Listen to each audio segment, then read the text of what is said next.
Dalu iki jaranane uga tasih kesambung malih ngoten nggih.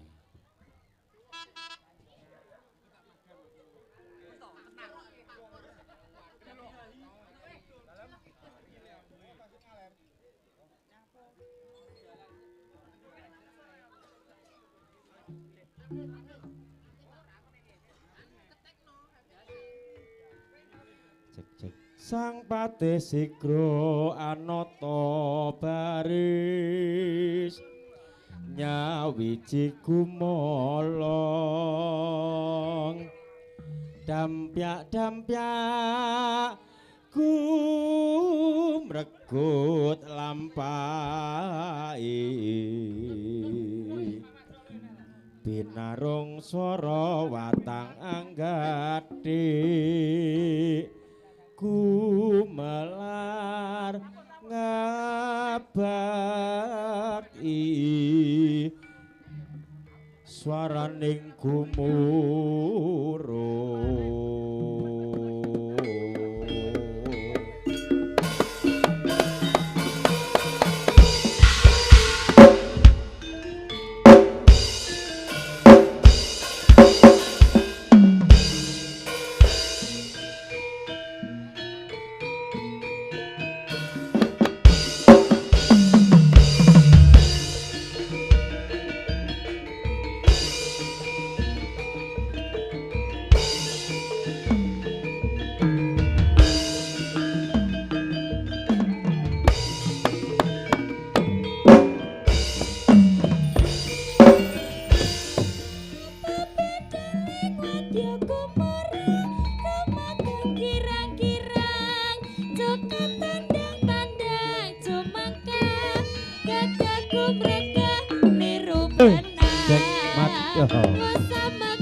Siyaka dhamma karya angangkat karyaning praja urip supaya harja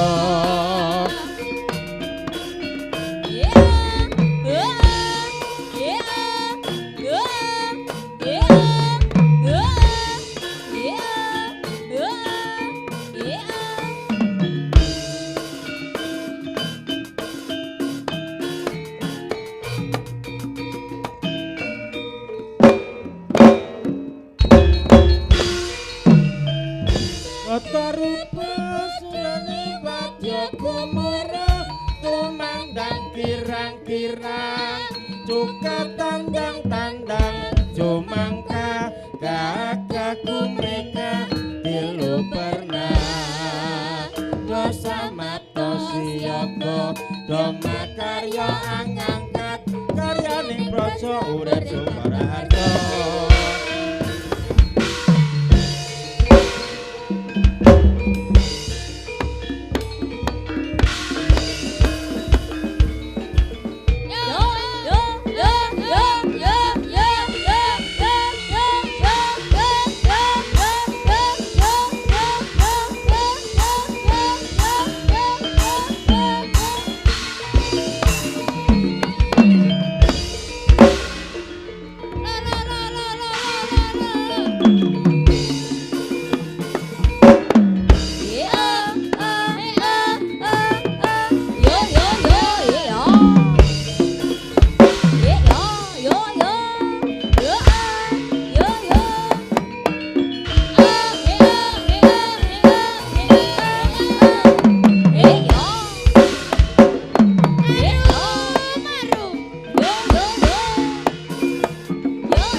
gawe gumun tekun sarta rukun akeh kayun dadi srana iku tetep jemu ngawiji ing panemu condonge aku eneng lindu maneh eneng lindu jarene kene sing mumet maneh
caket sajroning atiku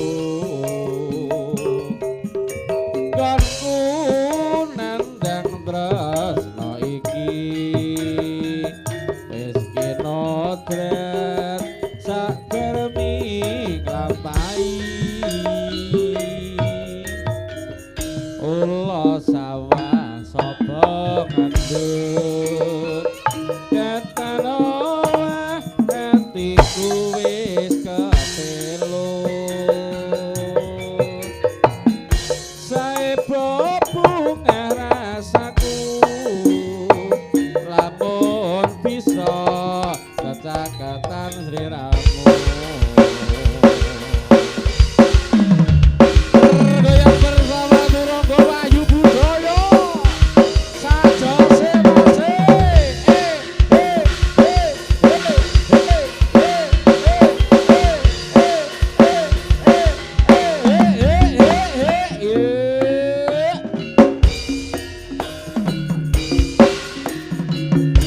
kalapon karo sliramu peten iki anane tansarmu rasa tresna kang tak endem sarwa mikir ati tan bisa jedhem kaya ora bisa ngobati saben wengi tansah anggota ati nanging aku wedi bloko pungkasane teman lara tresno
Ayo.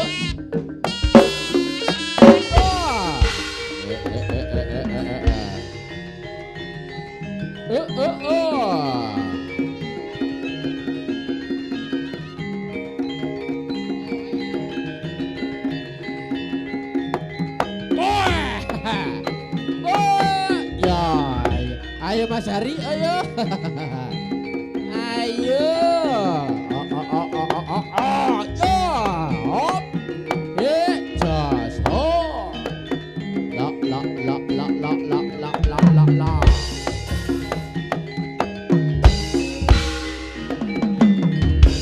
Oh oh oh.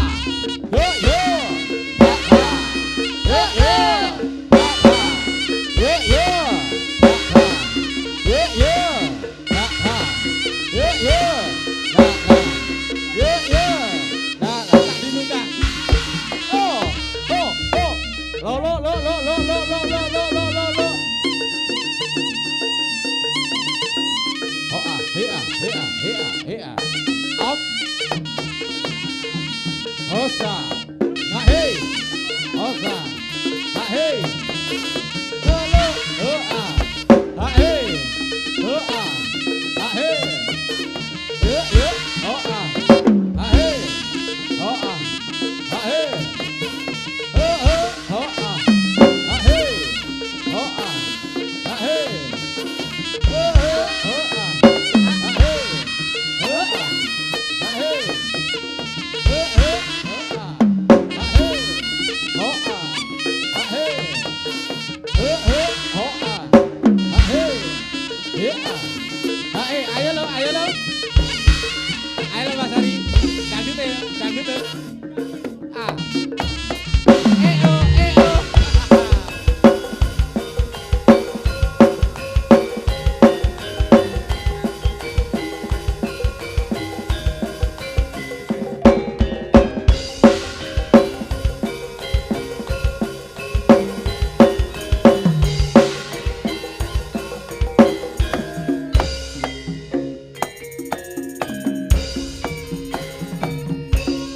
Kediri konmu nangis lomo aku seko sapi madem mantem konmu bakal niat lunga kanggo cukupe bebrayan bali wisma ning ora ngira jebule malah mentolo tunggu kabar sliramu gandeng wong liya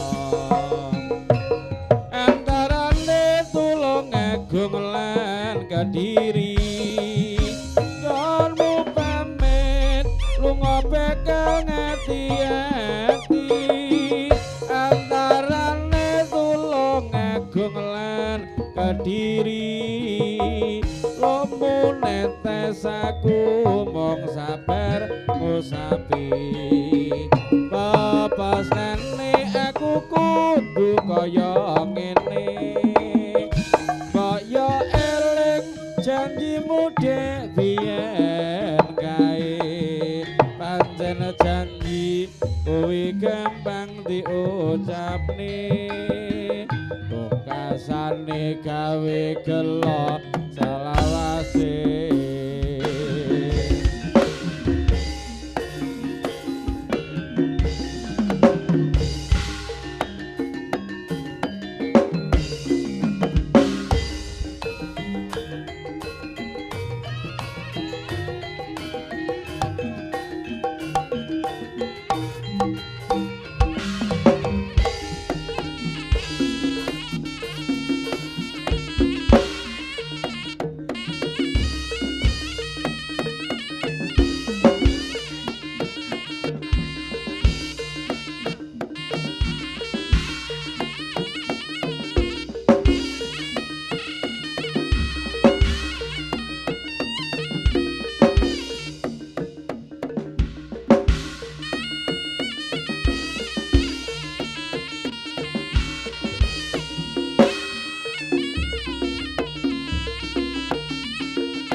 ayolah Cak Hari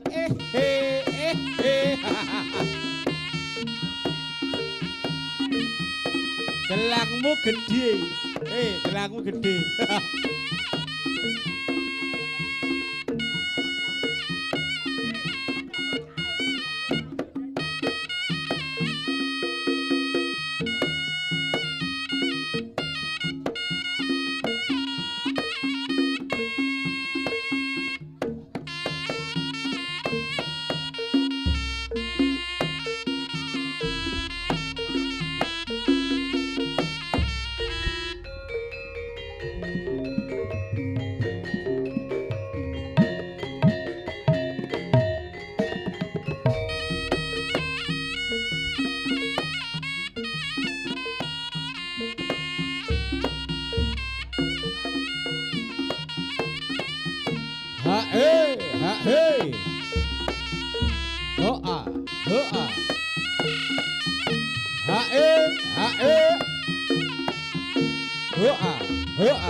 wiwit saka Malangan Blitar lan Kedirian wiwit nganti gagrag nganjukan pungkasan tulung agungan wos nyata kagungan kita turangga wayu budaya kreasine iki maneka warna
saben dina mung kelingan merga weruh atiku tratapan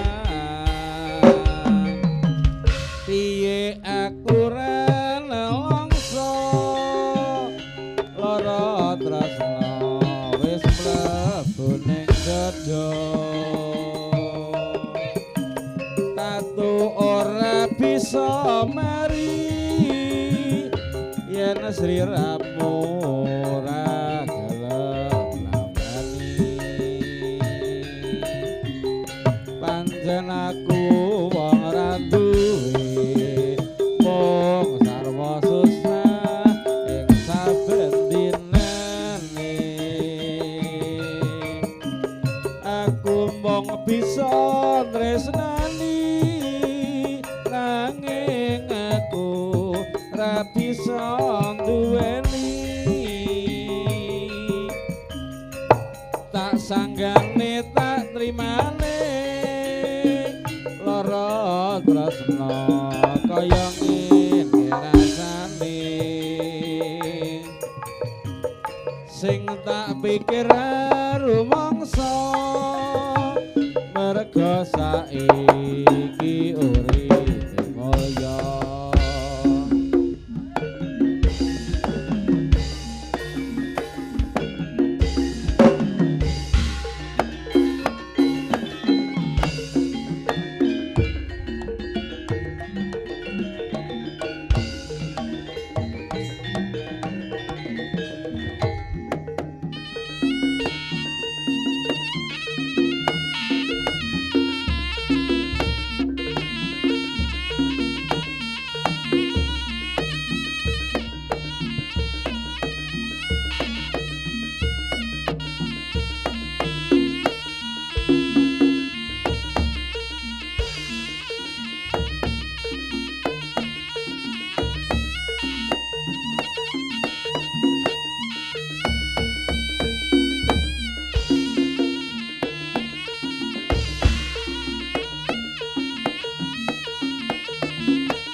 Matur suwun Mas Hari iki mau demi Teh Putri seizin. Yeah. Pokoknya anyaran sing penting tetap ditata bisa gayeng lan uga bisa regeng. Nggih. Dulur-dulur para penonton sedaya sepeda malih monggo pinara ingkang sekeca wonten saten mriku nggih. Mriku sesarengan kalian turangga Wahyu Budaya wonten panjenengan Bapak Taman lan ugi kanca-kanca YouTuber saderengipun kula matur suwun sanget ewondene ingkang sampun andhiraken paguyuban wonten siang punika wonten adicara 1 Muharram utawi mangingati wulanipun wulan Sura.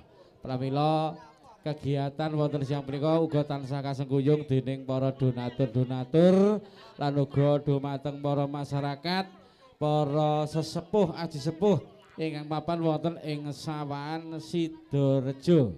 Kamantulung Agung. Hadirin matur suwun iki atas bantuan panjenengan sedaya saged kagelar kegiatan kados padatan siang punika. Nggih, agenda tiap tahun lan ugi pun kesupen monggo.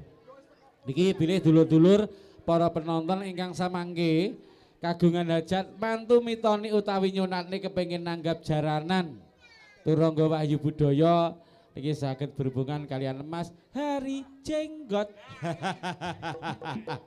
Mas Hari Jenggot utawi panjenengan Bapak Sutaman ingkang mapan wonten Sawahan Kauman.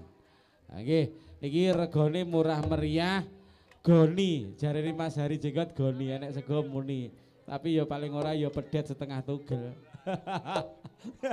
10. 10 jarene Pak Yen. Nggih, dulur-dulur pun kesupen nggih ingkang samangke malam Minggu ingkang boten kagungan acara ataupun yang tidak punya acara khususnya kepada Kadang Sinoman. Nggih niki mangke saged mirsani paguyuban turangga Wahyu Budaya wonten Cak Kirun, Cak Heri Jenggot lan ugi kula samangke doaini lan ugi nduk tutu ingkang paring pambiyantu kegiatan wonten dalu menika. Mekaten. Nggih. Pripun niki Mas Jeng? Mas Jenggot. Oh durung. Nggih. Lan ugi kala wau Mas Gogon nggih. Jadwal sementara untuk besok tanggal 28 niki saking keluarga besar paguyuban Tri Adi Budaya pentase wonten celakipun Dam Kleben siang kalian dalu. Aja lali. Anu kiko dilanjutke tanggale 19 Sawan tok Cipta Budaya. Niki wonten Kiping tanggal 20 Kuda Patra Yuwana nek Mas Rudi iki. Bengi tok ning Blitar. Ngaglik. Nggih sak lintune mengke campur sari nderek Mas Kirun. Kaya aku wonge Mas Kirun ae. Enek tanggal 23 ae. 22 karo 23 Mas Halil ae. Pokoke nek wong kuwi lho pecah lari Mas Budut. Nggih, monggo pilih badhe nyuwun tetembangan utawi request tembang. Niki nggih kula semanggake. Mbok pilih bapak-bapak tang wonten ngajeng tembangin apa Pak?